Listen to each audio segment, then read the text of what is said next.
आप सब इस बात को जानते हैं कि किन्नर भी विवाह करते हैं। असल में महाभारत के समय में एक कथा आती है कि एक बार अर्जुन जो थे उन्होंने द्रौपदी से शादी की शर्त का उल्लंघन किया था। इस वजह से उन्हें 1 साल के लिए तीर्थ यात्रा के लिए निकलना पड़ा था। और वहां से निकलने के बाद जब ये उत्तर पूर्व भारत की तरफ जा रहे थे तो वहां उनकी एक विधवा नाग राजकुमारी से मुलाकात हुई थी जिनका नाम उलूपी था। इन दोनों ने विवाह किया और विवाह के बाद उलूपी ने एक पुत्र को जन्म दिया था जिसका नाम था अरावन। अर्जुन तो अपने पुत्र और इस पत्नी को यहीं छोड़कर आगे चले गए थे और ये पुत्र अरावन ये नागलोक में ही अपनी माता के पास रहे थे।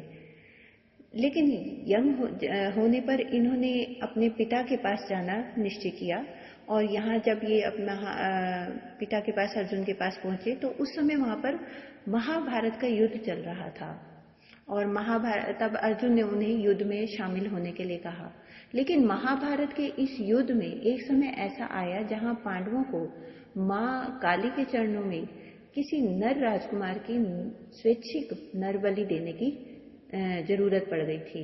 जब कोई राजकुमार आगे नहीं आया तो अरावन ने खुद को नर बलि के लिए प्रस्तुत किया, पर उन्होंने शर्त रखी कि वो अविवाहित नहीं मरेगा।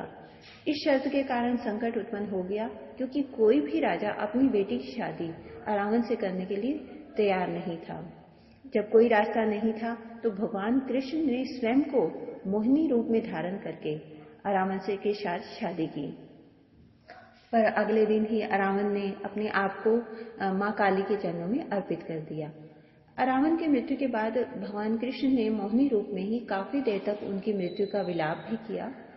इस तरह से कृष्ण पुरुष रूप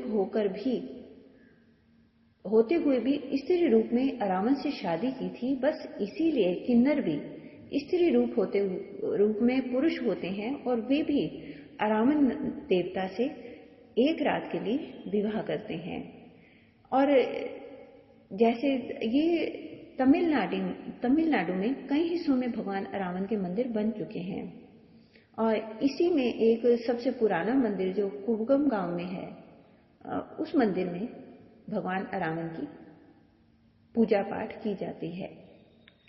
ये किन्नरों के लिए सबसे बड़ा उत्सव होता है क्योंकि इस तमिल नववर्ष के हिसाब से जो पहली पूर्णिमा आती है वहां सब किन्नर इकट्ठे होते हैं और 18 दिन तक इनका ये उत्सव चलता है और ये पूरे बैंड बाजे अपने मधुर संगीतों के साथ 16 दिन तक इस मधुर काम को करते हैं और ताली बजाते हैं, खूब हंसी खूब खेल करते हैं और इस उत्साह में चारों तरफ का वातावरण जो है वो खुशनुमा हो जाता है। पर 17वें दिन पुरोहित द्वारा एक विशेष पूजा की जाती है और अरावन देवता को नारियल चढ़ाया जाता है और उसके बाद अरावन देवता के सामने मंदिर के पुरोहित द्वारा किन्नरों के गले में मंगलसूत्र पहना दिया जाता है। फिर अरावन मंदिर में अरावन की मूर्ति के साथ शादी कर दी जाती है और 18वें दिन सारे कुवगम गांव में अरावन प्रतिमा को घुमाया जाता है। उसके बाद उसे तोड़ दिया जाता है। इसके बाद जो दुल्हन बने हुए किन्नर होते हैं वे भी अपना मंगलसूत्र तोड़ देते हैं और अपने चेहरे पर किए हुए सारे श्रृंगार को मिटा देते हैं। सफेद कपड़े पहनते हैं, जोर से छाती पीटते हैं, खूब रोते हैं, जिसे देखकर वहां के लोगों की आंखें भी नम हो जाती हैं। इसके बाद ये अरावन उत्सव खत्म हो जाता है और अगले साल फिर पहली पूर्णिमा जो आती है उसमें मिलने का वादा करके ये लोग अपने अपने घर चले जाते हैं। मेरी आपसे रिक्वेस्ट है सब्सक्राइब का बटन क्लिक करें। Thank you.